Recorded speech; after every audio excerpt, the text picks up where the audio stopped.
welcome to the Kansas City Young Adult BSF podcast. My name is Connor Moylan, and I'm one of the teaching staff here for the Kansas City Young Adult BSF class. Our goal for the podcast and the lecture this year is to make Jesus known. And one of the ways we're doing that this year is by sharing people's testimony. So I'm fortunate enough to have here with me Nate Medhurst, and Nate Medhurst is one of our group leaders. So how long, Nate, have you been doing BSF for? It's been a long time. A long time. I think it's been 10 years-ish. Okay. I think. I was 22 or 23, and I'm 33 now. All so, right. 10, 11 years? 10-ish years, yeah. What was the first study that you did? I believe it was Matthew. Okay. Yeah. Yeah. Which is a good one to start with. That is a good First one to start gospel. with. Mm-hmm. Appropriate starting point, I think. Yeah. So Nate is actually, for why I'm here, because he brought me to the Life of Moses study. Yeah. Which I think was the year after that one. So what does your Monday life look like? What do you do when you're not at BSF? Yeah, so I work in HR for an advertising agency in town. Mm-hmm. So for people that don't know what HR is, I kind of describe it like your school counselor meets the vice principal. So sometimes just trying to understand what's going on and help the best I can. And then sometimes I've got to be the long arm of the law and make sure people are behaving appropriately and doing what they need to do. So it's a bit of a mixed job. That way. Mixed role. Yeah. I like that. That's a good analogy. I don't think I've ever heard you say that one before. So, can you describe, or do you remember your first impression of God? I really don't. I grew up in the church, so church and God has always been kind of a part of my life. Mm-hmm. I do remember kind of the first time I had accepted Jesus into my heart in whatever way I could understand that at the time. Okay. I think I was 5 or 6. My mom would know for sure, but I was very young, and church had a field trip to heaven. So they had set up the basement of the church like it was heaven. So the golden streets, and people were dressed up like angels, and they had like clouds and everything. And you would actually literally write your name in the book of life, Oh. So they were trying to, I think, explain. Is that heretical? Did they get into the that only God writes your name in the book of life? Yeah, I don't know. Yeah. To be honest with you, I'm sure that wasn't the point of the. It wasn't really the point. Yeah. No, I don't know how much of that would fly nowadays, but it was very That sounds very 90s. of a time. Yeah. Of a time at an evangelical church. Yes. Mm-hmm. So. Exactly. But it was cool, But it was cool. That was kind of the introduction of it all. I mean, I always say I always had a conceptual knowledge of who God was, but it had taken some time to make its way to my heart. Yeah. When I got baptized, I wore 2 pairs of pants because my mom had said, "This is your pair of pants for the baptism." So I thought I had to wear the second pair of pants, not realizing she meant after I was wet that I would need a new pair of pants. So that gives you an idea of just how young I was when all of this was going down, right? So again, that'd be quite the baptism if it was remove the old pants, put on the put on the new pants. Yeah. There's a little. I mean, the church had a baptismal, whatever they call that, in the back of the church. Yeah, the trench or whatever where you dug through the tub. Mm-hmm, exactly. So I think I was probably 6 or 7 at that time. So again, it probably just shows you where I was, where I say, yes, I had an understanding of, but I don't think I really appreciated until I got older. Yep. No, that makes perfect sense to me, and as someone who also grew up in the church and has kind of always known about God, that vibes. I understand that completely. Yeah. So who or what helped you understand the person of Jesus Christ, or maybe who else, as you got older, who or what helped you along with your, growing your faith? Yeah, I think there's been a number of people in my life that have done that. First and foremost, my parents, of course. My mom and dad have always been strong believers in the Lord and have instilled that in myself. The only reason I'm at BSF is because my mom did BSF for so long, and she was a BSF leader all the years I was growing up. So BSF and Bible study and those concepts were always just around me, which I think can always kind of help push. But I mean, through the years, several youth leaders and other godly people there in the church, my friends, all kinds of folks, I think, have done that for me for sure. Yeah. But you would say that you think you're, like, looking back on it now, your parents are the biggest thing. Parents, grandparents, I was fortunate to grow up in a believing family, and the Lord has just always been important to us as a team, as a collective. Yeah. So it's been omnipresent, since I was a little kid. So that definitely helps. So can you think of a time that you had difficulty believing or trusting God? I'm sure never, right? Not once. Yeah. Perfect. It's been an undefeated run. So can you describe that situation a little bit, and maybe what the resolution was? Yeah. I think there's been several times, and as you grow up, especially when you grow up in the church, I think you ultimately come to the point where you have to say, I've been around this my whole life. My parents believe this. My grandparents believe this. I'm going to church on Sunday. I'm going to youth group, but I know all the right answers. I can recite it all, but do I actually believe this? What and what does it mean if I do?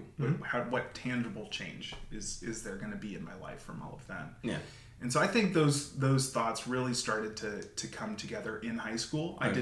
I didn't really have a concept of what that would look like, only to be then ratcheted up going to college. Yep. And my college decision, truthfully, because I was trying to decide, should I go to my parents' alma mater at Wheaton College?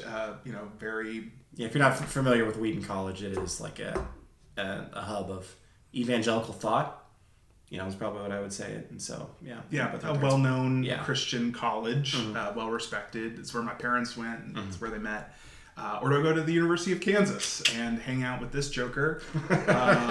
And ultimately, I decided that's what I wanted to do. And I'm actually glad for that. Like, I'm glad that I went into a public university with all of the various things that come along with that, positive and negative. Because it put my faith to the test. What, do I believe this? Do I not believe this? What does it mean? What does it look like?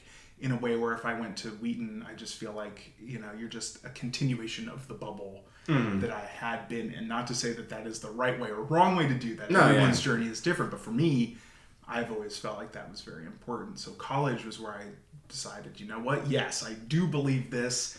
And I'm going to really pursue the Lord. Hopefully that means that people will notice something different about me because of that. And a public university is a good place for that to show. Yeah. Why is that? I just think that the situations that come up with the partying and,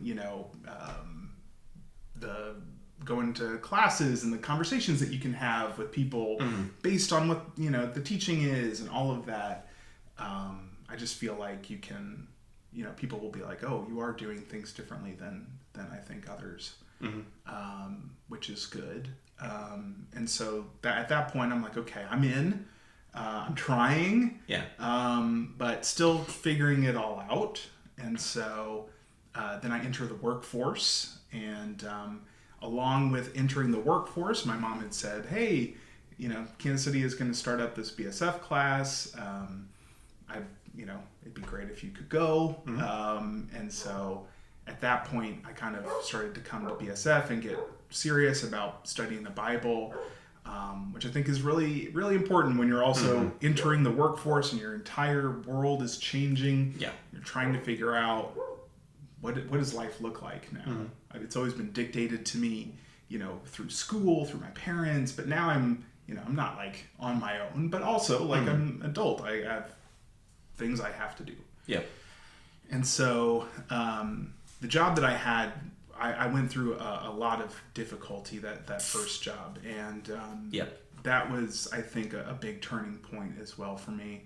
I remember having a conversation at a men's retreat with one of the elders at church, and I was explaining to him how terrible my job was and how much I hated it, and that I know that God is going to provide for me like a great new job, and he's going to deliver me from this horrible situation like I'm in Babylon or whatever. Yeah. And I just remember the guy looking at me and he's like, well, how do you know that God doesn't want you right where you are? Mm-hmm. And it kind of took me aback because I was like, well, because I don't like it. Yeah. You know? Yeah. Which is like, just kind of shows how childish the thought process was. Yeah, once you voice it out loud, you're like, oh, dang it. Yeah. Mm-hmm. And, you know, it was at that point where I was like, okay, so God wants me here for a reason. What is that? To impact the lives of the people that are around me. Mm-hmm. And I started to go about that with a different attitude.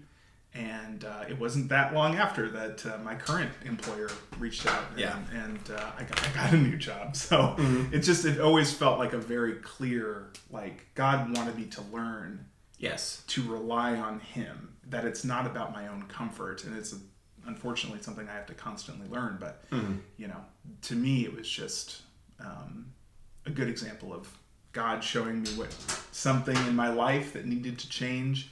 And I've always been grateful for that. Yeah.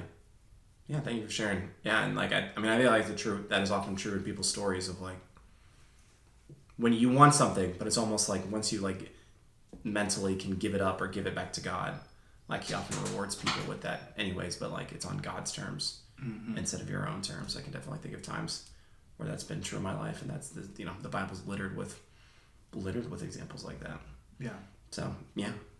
But if you just would have been sitting there holding on, being like, God's gonna deliver me any day now, like, come on, God, like, you need to do this. Like, yeah. It's just, God is mysterious and wonderful. God is mysterious, yeah. So what does your current relationship with God look like? You know, how do you see God? How do you experience God? Yeah. I mean, how deep you want me to go here, Connor? As deep as you want to go? You know, I do think that there's been a lot of things that have gone on in the world the last 5 or so years that have made me question a lot of things, and have made me examine a lot of things that I was taught, that I learned, and made me kind of go back and say, hey, do I believe this again? I wouldn't say anything critical, you know, like certainly believing in Jesus. And, you haven't abandoned the doctrine of the Trinity. No. God. No, you're good. But, you know, there's certain ancillary things or things that people say or way people behave that give me pause sometimes and have made me kind of re-examine a lot and say, you know, are these the things of God, or are these the things of man that people have attached God to? Yep. And that process is hard to parse that out sometimes. But I've been very glad that I've had BSF to really ground me in the Word, you know, when you're reading the Bible and you're reading, you know, the words of Jesus, it really helps parse that out. Yeah. To be like, yeah, you know what, this doesn't square with God the way that people are talking about this topic or that topic, or you know, or you know, these are patterns that we've seen throughout history. That it's the problems within the church now are no different than problems that existed, you know, when Israel was in the desert or when the early church was starting with Paul and all of them. Like it just like it's always been the case. You know, human beings are always drawn to similar temptations and issues, and that can help put things into perspective. Like, oh, okay, the world is not falling, the sky is not falling. Like, you know, these are human issues, and God is bigger than that, and can be glorified in all of that. So, you know, I think that's kind of where I'm at. I think God shows up all the time in my daily life. My job is really stressful. I'm having critical conversations with people all the time, and people are in crisis, and I feel like I can, you know, show them God through how I treat them. And how I care for them, and that's why I like the job that I have, as stressful it is. But that also means I'm often going to God, saying, you know, praying for these people that I'm working with, and asking for His wisdom as I deal with situations that have no clear answers, right? And so I think that's primarily how I see him nowadays. Yeah. No, that makes sense. And as your friend, we can lift the bill back. I do have an idea of where some of these answers are going, but I just want to say and for maybe for anybody listening, the process of the faith, what the language could be like a deconstruction phase where it's more I think you've done a nice job of you've got some very solid anchors. We're not throwing out the baby with the bathwater here, but there is of did the politics I inherit, is that from God, or maybe even what part of it is and what part of it is maybe gone lacking. As someone who's also had a fair amount of untangling to do of trying to understand what is human, and what humans even trying their best to understand God, but then maybe take things too far or go astray or just miss the point completely versus what's from God. And I do think it's what's made BSF such an anchor for me as well, of being you're connected to God's word, you're connected with people in community where you can talk about the disagreements, you can work it out, or you can be reminded of that. Not every person who is in our group goes to the same church. Not every person in the same group is going to vote for the same person in November. There's plenty that divides us, but being continually reminded of what unites us. Right. And Jesus has been important for me, and as an observer, it appears to have been important to you too, which I feel like yeah, for sure. And the cultural American church is not the only way of looking at the kingdom of heaven. No, of course not. Yeah, it's not. It's not about that. It's not about us. No. It is a worldwide community of believers, and there's a number of different feelings on different topics within all of that. It all fits within the big tent, if you want to go that way. Oh yeah. No, looking at the global church actually makes me feel better. Yeah. Me too. So, Nate, I think of someone who has very refined food tastes. Nate lived in New York City for a while. It's taken me to many good restaurants and places there, and often knows where to go in around town. So, if we were going to dinner tonight, which, spoiler alert, we're not, but if we were going to dinner tonight, where are you taking me? Yeah, first of all, hurtful. I thought we were going to dinner. I'm projecting our plans. Yeah. It really depends on what kind of food you're looking for. Mm-hmm. And what part of town we want to go to. But we're going up by you. We're heading maybe downtown. Going downtown or River Market. Crossroads. that kind of stretch. Okay. I always like going to Imperial Brewery. They got great burgers over there and fries, and especially when it's nice outside, you can sit outside, eat a hamburger, enjoy the weather. The Crossroads is just so beautiful. So I think that's where we go. That's a good one. I like Imperial Brewery.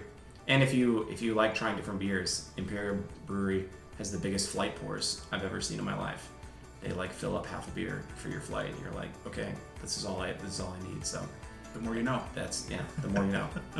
You can tell where Nate's head is in the burger, and my head is where do I get the beer? It can meet at Imperial Brewery. Yeah. So, all right. Well, thank you, Nate, for sharing your testimony, and thank you all for listening. We hope this Nate story helps you, just understand Jesus a little better. And we hope you enjoy the rest of your day whenever you listen to this. Have a good one, guys.